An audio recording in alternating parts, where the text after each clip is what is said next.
Welcome, everyone. So excited to see you here again. We are helping all the therapreneurs out there learn what they need to know about online business in order to enjoy it more, make more impact, and maybe even make some more income. Tamara had a great idea for our conversation today. Do you want to outline it? Absolutely. Thanks for having me again on your YouTube channel. This is so fun recording with you, and I love talking about this stuff with you. And today I was thinking about, when do we give up? So, I was thinking about 3 stages of that. Like, when do we know how to give up in a launch?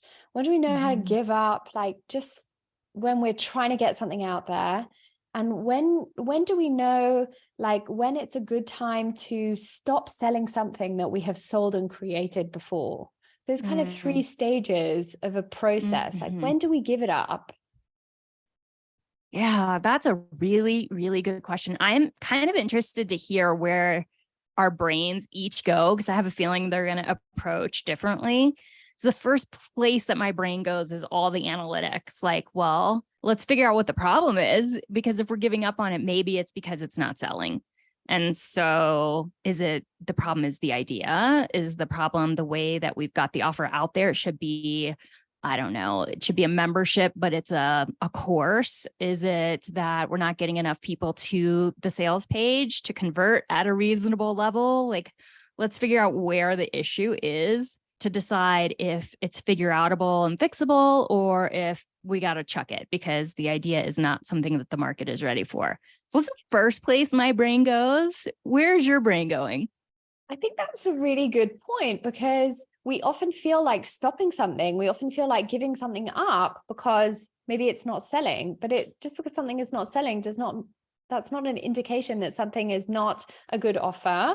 Right. It's not an indication that it's not right for us right now. So I do think that there are some questions that maybe we need to go through, like a process that we need to go through. But for me, I think there's also some kind of intuitive, like, how does it feel? Yeah. Like, it could be working. The decision to give something up might be something that is profitable and easy to sell, and you've been doing it for a while, but maybe you just don't want to do it anymore. So that's also, like, it's not always just to do with something isn't working. That's what I was thinking. Is it selling or not? Yeah. Yeah. It's kind of interesting you bring this up right now, because I was just voxing my coach yesterday, and I was saying, I'm just not feeling the launch energy. You have to kind of be in a particular energy for it to, in my mind, go well. And I was like, I don't know what's wrong with me. I'm just not feeling the vibe. I don't think I'm doing a good job. And he was pointing out that, I've done this launch so many times at this point. And while I change it up a little bit each time, it's basically the same launch. It's the same product. It's the same kind of launch. And he's like, you're a novelty seeker. So in this case, like, for me, I don't think the product is the thing I want to give up on, the step-by-step course, but the process of selling it. I do not want to be doing 2 mega launches a year to sell step by step. Like, I am intuitively done with launching twice a year. So I wonder if sometimes is it the product? Is it the audience that you're letting go of, the product you're letting go of, the sales process you're letting go of? Definitely launching twice a year. I don't want to keep doing that. I'm tired. Yeah, I hear that. I mean, I launched Learn to Love Online Therapy 5 times, and I haven't launched it in a year and a half, and it's still like the most thorough, most robust thing that I created.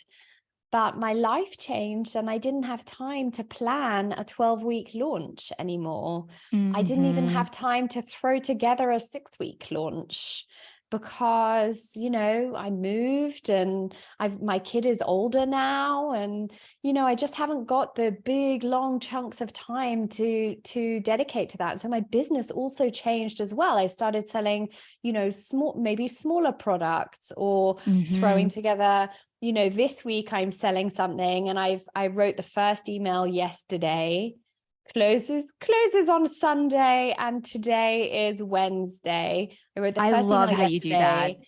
I'll send 3 more emails. It's not really selling. But I like the offer and I want to do it anyway. So I'm going to do it. But I think it's kind of hilarious. The only people who've bought it are like my friends, our friends who are like, yeah, that's such a great offer. Other entrepreneurs, oh, that's such a great offer. And then every time a sale comes through, I'm like, this is my friend. This is like, this is support money, It's this is very not. It sweet. is such a good offer. That's So true. tell That's everybody true. what the offer is. Tell everybody what the offer is. I'm turning off my heater. So if you see me bending down, that's what I'm doing.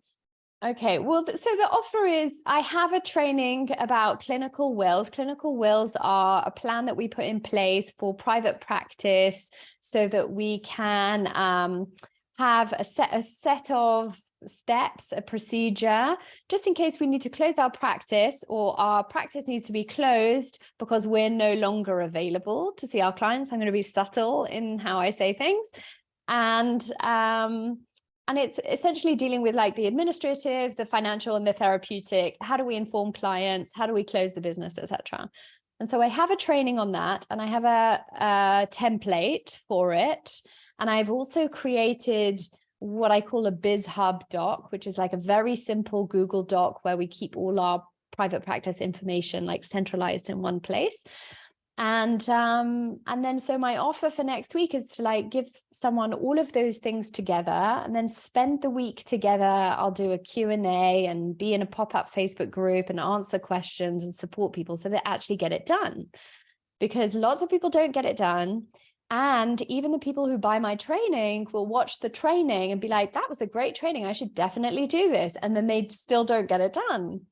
Yes. And so the idea is that we would do it together, and it's a saving actually on buying the elements, so it's a good, so, like I'm happy with the offer. I think it's a good offer. Like when I talk about good offers, what I mean is like, what's my intention with it? What's the impact I'm hoping to have? Like, what am I trying to put out into the world? Who am I trying to help? Like, those are the sort of, that's what I mean. Right. And I'm happy with it, but it's not, it's not selling. Maybe the topic, maybe the marketing strategy, I don't really know, but that's what I have. But this is an offer. This is not an offer you would give up on because you really like the offer and you really think that it's needed. So then how do you make the decision about what kind of offers you would let go of or give up on? Well, so like for this one, I like it enough to write 3 more emails. That's how I feel about it. I feel like I like it enough to write 3 more emails, to spend a bit of time segmenting on my email list, and to really think about who needs what on my email list, because some of my email list is therapists who are going to start a private practice, some are in private practice, and some are therapreneurs. And then also I have a bunch of people who are in online business and not therapists. And so I need to think a little bit about who gets the offer and who it's useful for. So that's how much I like it. I like it enough to do 3 more emails and to segment and spend some time. And also to think about like, to see it through. And so I think a lot of people give up in the middle of a launch. Yes. Because it's not selling. It doesn't feel good. Yes. Doesn't feel good to not have any sales. It doesn't feel good to not be getting any responses or any emails back. It feels like a bit empty and a bit like, what did I get wrong? And so why am I even doing this? Even if I only sell a handful, that's how much I like it. So I don't like it enough to do it every month. Sure. Yeah. I like it enough to do it, one time. And that's what I mean. Like with Learn to Love Online Therapy, it needs to be like, there's so much more to it. There's so many more moving parts. And I have the capacity to run the course, but I don't have the capacity to run the launch. With this, the elements, I've created them, I've put them together, I've done the checkout, I've done all the moving parts. Now I have the capacity to do a week of launch, but that's it. Right. And at the end of that, though, you're done because you've already created everything on the front end. Yeah, that's a really helpful framework. Like, how much do I like this? So if I think about step by step, offers evolve over time. And when I first created it, nobody was doing online therapy. And so half my job with the launch was convincing people it's a thing, you can do it, it's legal, it's ethical, people will like it. And then that evolved over time as people got more used to it. And so what I'm finding is they need way less in the course than they have in the past. And the launch has to look really different. It's not such a hard sell, but I also don't need to sell them as much stuff. So I like the offer enough to, let me check in, find a way to evergreen sell it. I might be willing to do a launch a year at the most. And I do want, I'm not going to say need, I want to re-record the whole thing.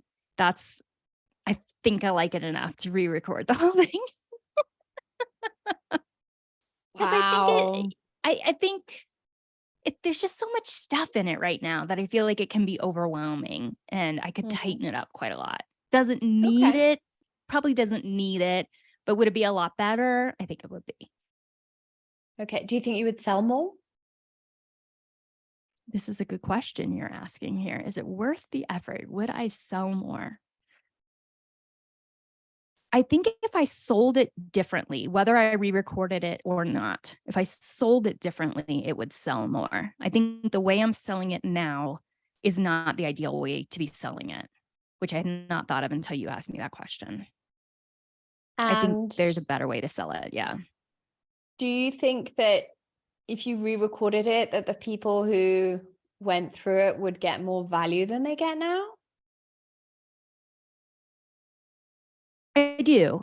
I do think that they would. Okay. I mean, Yeah. that's Because in the definitely a good beginning, enough reason for me. yeah. Yeah, Yeah. In the beginning, I they would just do needed that. so much. Whereas now I think it could be, and I've learned a lot about teaching. So I think it could be much briefer. Yeah.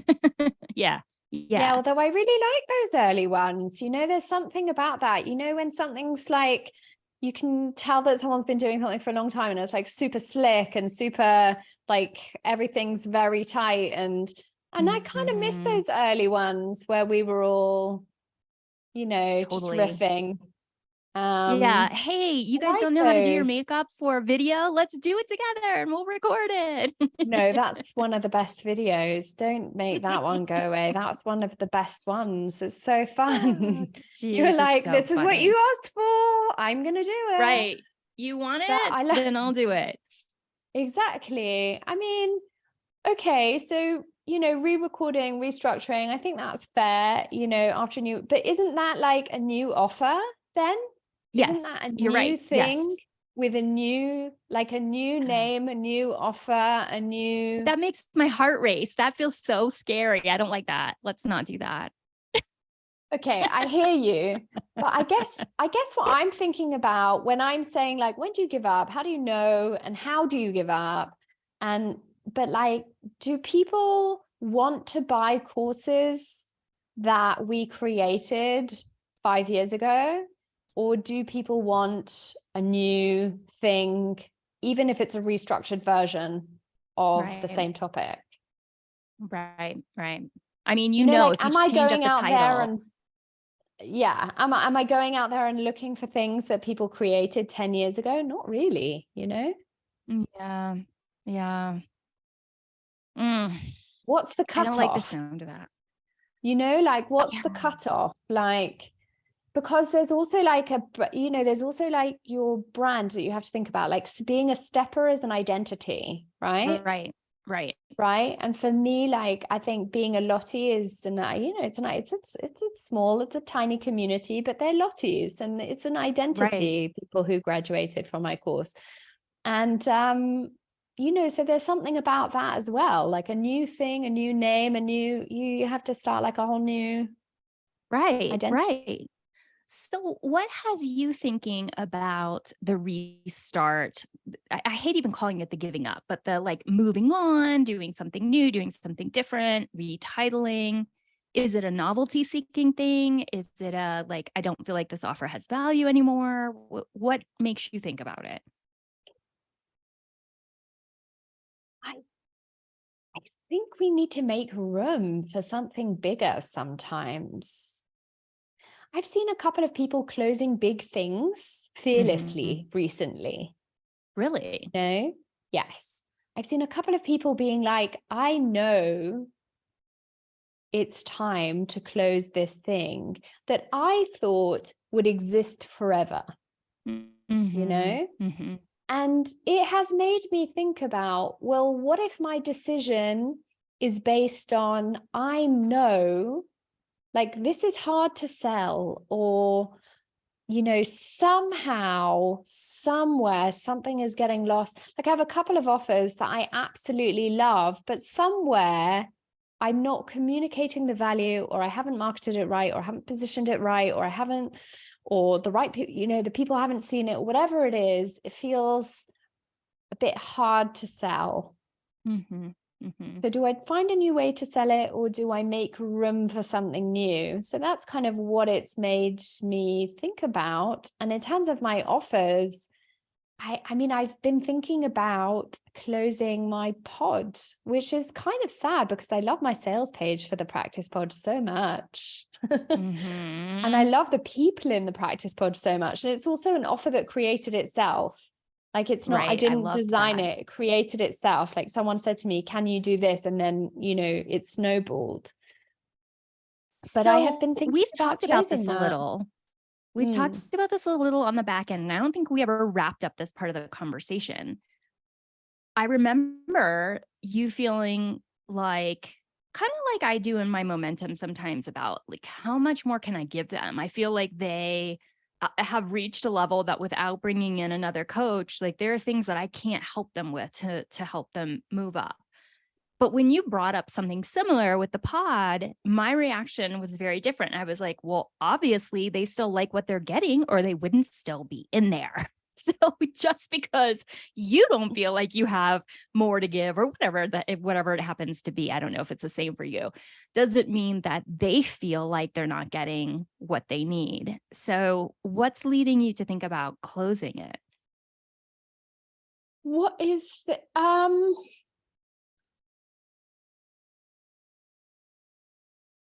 I mean, it's so hard to articulate. It just feels like a question I need to ask myself, you know?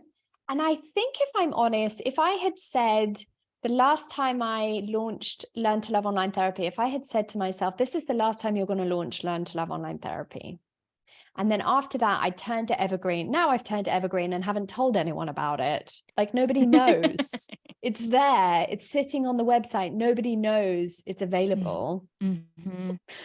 So if I had said that, if I had made a plan and said, this is the last time you're going to launch it, and then you're going to turn to Evergreen, see if it sells, do what you can and move on to the next thing.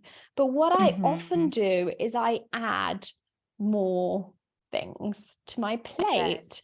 And this is one of the things that a lot of people talk to me about, therapreneurs talk to me about. How do we run 2 full-time businesses? Well, you can't. Not unless you're going to give up all of your personal time, or all of your dog walking time, or all of your time with your children, or all of your personal time on your own, or you're going to reduce your clinical hours. Okay, that's fine. Time's got to come from somewhere. Time's got to come from somewhere. I used to say all the time, my VA used to laugh at me so much, because I used to say, in response to her saying, like, when did you have time to do this? I would be like, there are 24 usable hours in every day, but there are not.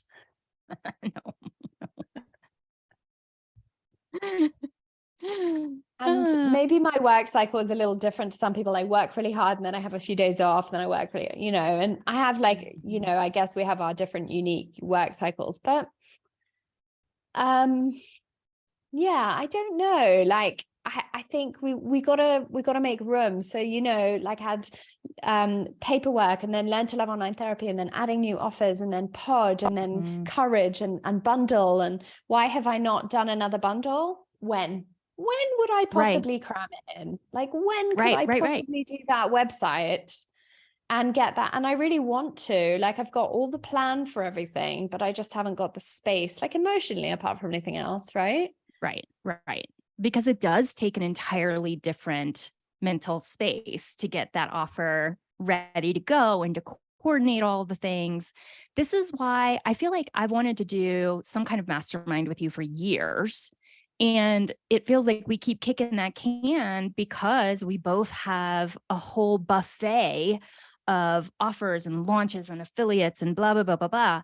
And so unless you are like really intentionally making time to do the thing, like we've committed to recording these, we're like, okay, we can't come up with an entire launch plan. What we can do in the is diary. riff on business. Yeah. Yeah. We'll just riff on business. And, both you and I are getting calls from people interested in the mastermind. So sometimes it's about like making it more easeful, and sometimes it's about clearing space. And I have to admit, while I don't have a product in my suite that I want to give up yet, because I have many fewer products than you. Like, I have what, 3, 4? It's many fewer.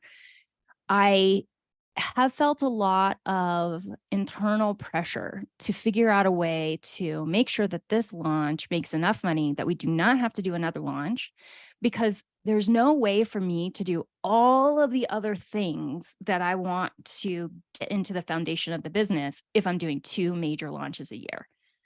So that's the shift. That's what I want to let go of. I want to, and we've talked about this, like build out. Both of us have so much money and impact on the table because we have all of these things that we're not funneling people to because we haven't had time to make the systems to do that. So, I wonder if, I don't know if you'd be interested in this, but why do I not want you to give things up? That's interesting. My brain just went to like, maybe we can have you not give things up by creating systems that allow all of the things to be automatic. And then you're just giving up maintaining them. I mean, you're not wrong, you're not wrong. And when I think about things in like the order, I think of like, the kind of order of priority, I'm thinking about like kind of live launches. And then I'm thinking about, kind of evergreening or figuring out ways to sell products as they are. Then I'm thinking about, okay, trying to learn more about funnels. Although I'm really on the fence about a lot of that stuff. We can talk about it next time. And then like building a team and organization, because realistically speaking, like how much more expansion can you have on your own? And like my team has actually got smaller. I grew it and then it has got smaller, and I grew it and then it has got smaller. Then I've been investing in these kind of individual VIP days to get jobs done and projects done, and automating and systematizing things, which I really think is worth investing in, as long as there is also recurring revenue. And so I never place that much importance on recurring revenue, because I thought I can make from my email list, I can just launch something or whatever. So it's hard for me to think about closing pod, because that's my recurring revenue. And that is tricky. And it's not really from a profitable point of view, because it is the most profitable of my offers, actually. And I love everyone in it. I don't have any complaints about the content or the structure or the offer or the frequency or any of that kind of thing. I think everything about it is wonderful. Everything's set up for it to continue. But I need to make some room. I need to make space. Look at you, not wanting me to close things. I don't want you to close it. What's going on? Maybe it's my attachment stuff. I think why am I having that reaction? Well, it's your recurring revenue, number one. It's working, and it's working really well, number two. And I hate to see someone give up something that's profitable and helpful to others, unless you're just like done, So technically it's working. It's great. I love the people that are in there, but it is a scalable program, and there is something missing. Like it isn't scaled. It is scalable and it isn't scaled. So there's a problem in my positioning, my messaging, my selling, potentially the pricing, because of like who it's for and the income, kind of the average income. And because I want it to be like a coaching program and not a low cost membership, and because it's not a high ticket program and all of this kind of thing. And so potentially there is a problem. So yes, it works. It's great, but it is a scalable program and it isn't scaled. So either I then create a scalable program that is scaled, or I need to think about, if what I really want to do is a coaching program, then I need to make room for that. True and true and true. So that's, What are okay, we going that's to do our helpful. mastermind if I don't have the space to? Right. And especially because as soon as we start talking the mastermind, then we start talking a membership, and then we start talking, webinars. That's true. And, it just gets bigger and bigger. But the same happened for me with Momentum, my Momentum mastermind. It started off as one thing. It evolved over time to meet the needs of the evolving people in the group. And my plan all along had been that this was a scalable offer, and eventually there would be 100+ people in there. But then, like, when you start, you never start with 100 people. You start with your 6 to 15 people, and then that dynamic is not scalable. When you're that close to, 6 to 12 to 15 people, nobody's going to like it. When you're like, hey, 10 more people are joining us this week. Hey, 10 more people are joining us.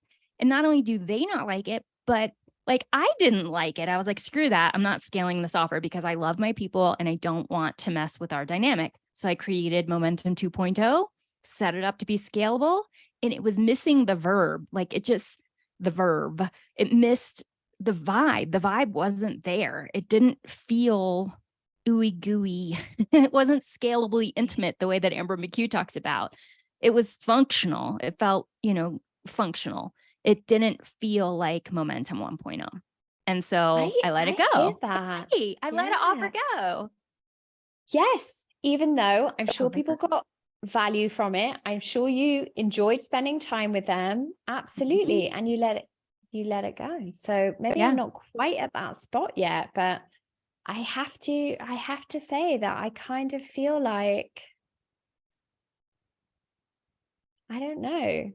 The offer evolves, like, obviously as a result of like who we're working with, but I don't think we can, when we manufacture the change, when we engineer that change, it's difficult. Like with all engineered change, you change the rules for your kids, they don't like it. You change the, like, where you're allowed to go. And you listen, they changed the roundabout in the middle of my town, and people are so angry about like how the roundabout, they're like refusing to do what you're meant to do. They're not stopping for the pedestrians because there used to be a light there. And like, when you change the rules, such a terrible analogy, but like when you change things, it's very difficult. But if you offer them something new and it has a new name and it has all of those components in it, maybe that's easier for us to, move into, right? Yes. I don't like it when I signed up for something a while ago and it had a community where I could ask a question to the other people in the program. It was like a tech, obviously some tech thing. And they changed the platform and they made it a directory instead of a community. So you have to submit your questions, which they then put in a database for everybody, but you can't talk to anybody else. You can just see the directory, contact them one-to-one, but you can't ask the community. Well, I paid $2,000 because it also had a community that I could go to anytime I had a question. So I don't like that. And, so I'm definitely not going to renew anything. And so I do think that there's something about, how do we know when it's a good time to give up? Is like when I've changed it too many times. When I've and I'm adding. Yeah. Maybe it's a new thing I need to make if I keep changing it so much, That's one thing that I love about how you've set up many of your offers is you finish them. There is a deadline. It's a 6-month commitment or it's a 12-month commitment, but then it's over. And if you want to do it again, you're re-enrolling. Everybody's making that decision together. I think that's brilliant. And it's also, by the way, if you're listening, a neat way to increase your price point, because it's a lot easier to increase your price point when people are signing back on for an offer than when you are continuing with the offer and you didn't know it was going to last 6 years. And so you didn't have anything in your contract about the price going up. So much easier to close and reopen. Yeah, that's true. I mean, it's very interesting, isn't it? Because some people will expect like a discount if they renew a membership for Mm-hmm. something, and some people will expect a price increase. And so it's Yes. very interesting. Um, However, I would say that because all my offers have an end point, it means that I can think about what my next iteration is going to involve, and I can make that decision based on like my availability. So like, for Yes. example, now I like to do like calls in the evening, or I like to do them during school hours, or things like that, but my schedule has not always been that way. And so I'm able to rethink those things. Last year I did Mm-hmm. all my coaching calls on a Friday. This year I decided I'm not doing anything on a Friday. It's important for me for various reasons, but I'm not doing them on a Friday this year. And I was Mm-hmm. able to move, I was able to move the call. But if it was rolling, I would, I don't know. It's just It because it's a feels new weird. thing, I'm able to change those things. So I don't know, like sometimes we just need to change it a bit, and sometimes we need to start from scratch. It's hard. Yes. The thing that I find a bit tricky is like, how do you know, okay, so how do you know when to give something up when you're like in the middle of the launch? Like, how do you know whether you need to pivot? That's a tricky thing for me. But I think maybe Mhm. once it's already in existence, maybe it's like maybe it's an intuition thing, or maybe a review, like, does this fit still for Mm. them, for me? But how do you Yeah. know in the middle of a Yeah. launch, like, okay, this isn't going well, what do I do? Yeah. The only way I would know is if I had a coach. I'd have to have a coach to Yeah. be able to talk that through with. Because when you're in it, your emotions are so high. And, you go through those grandiose stages where you think anything is possible. And then you go through those stages where you are wondering, why did anyone ever buy anything from me ever? This is so stupid. Nobody's going to buy this. So it doesn't feel like I wouldn't trust myself to be in touch with wise intuition instead of reactionary kind of stuff. So What a good point. I'd need Yeah, an because outside brain. if you make a decision in a launch, nobody talks about, people might say like launch trauma, or isn't this so wild, but nobody talks about all the different emotional states. We should do like a graph, all the emotional We states, all the should. questions that you ask yourself in a launch, and how it is so helpful to have someone that's like a little bit more objective, a little bit more Yes. peripheral, because you are so right. The decisions that I make in a launch, no matter how low key the launch is, they are reactions. Mm-hmm. Mm-hmm. Yes. Yes. And I don't do this, but I think it's a really good practice.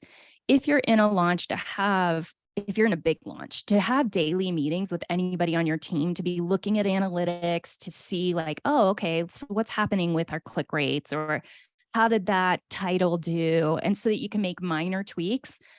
I don't do that. I aspire to be someone who does that. But I think that too helps to the first time you do it, probably you're more reactionary because you're like, oh shit, my open rate from this to this is totally different.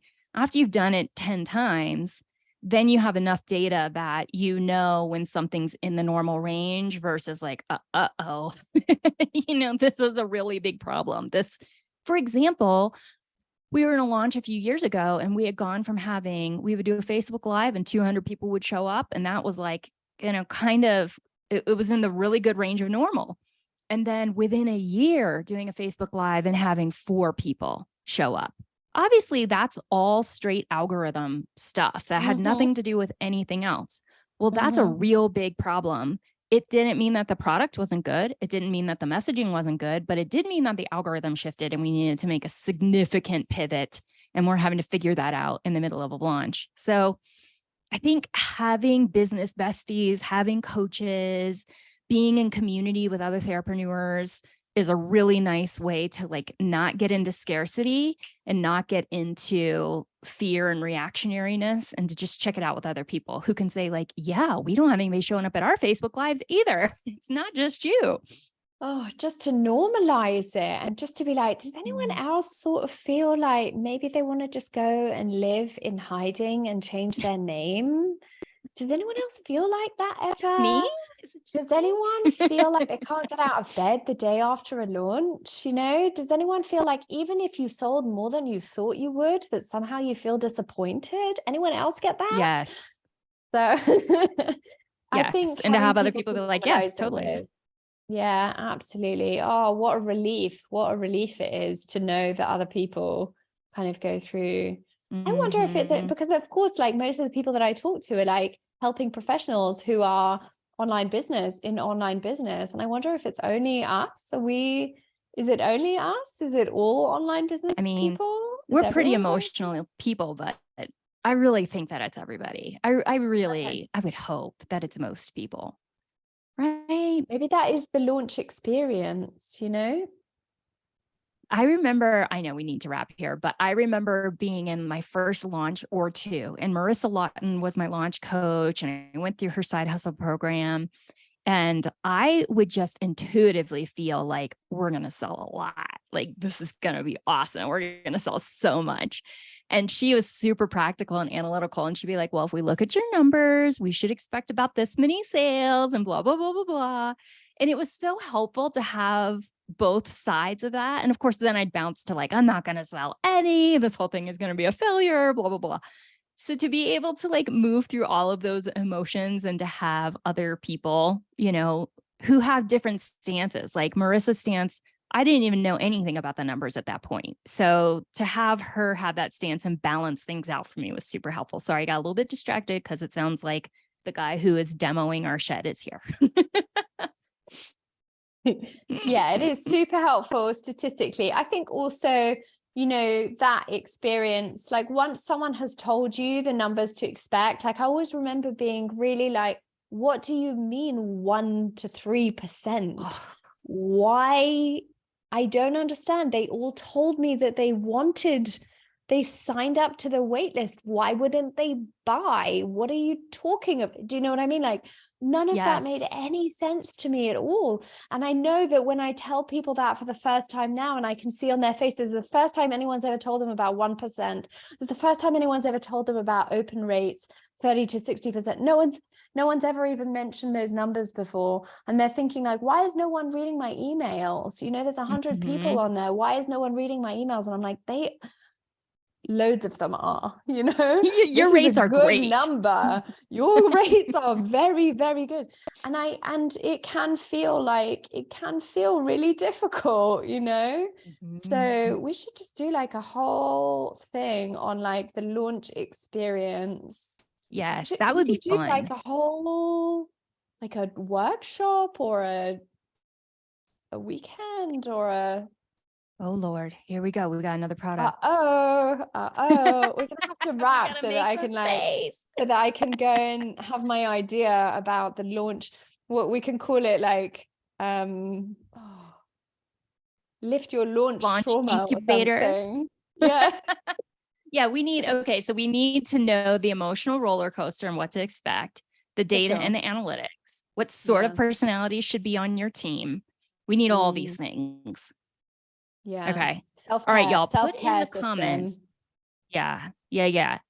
Put in the comments what you want to know, what would be helpful to know about the launch process from like just an emotional grounding point of view, and we'll put something together for you.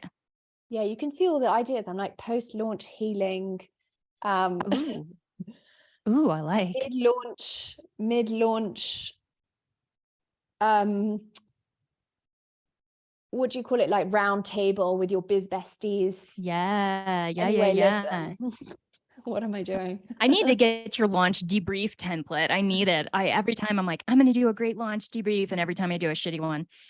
Oh, it's fun. I'm going to give it to you. And then you can get like whoever's managing your launch at the moment, you can get them to fill it in every day. And then at the end, it's just done for you.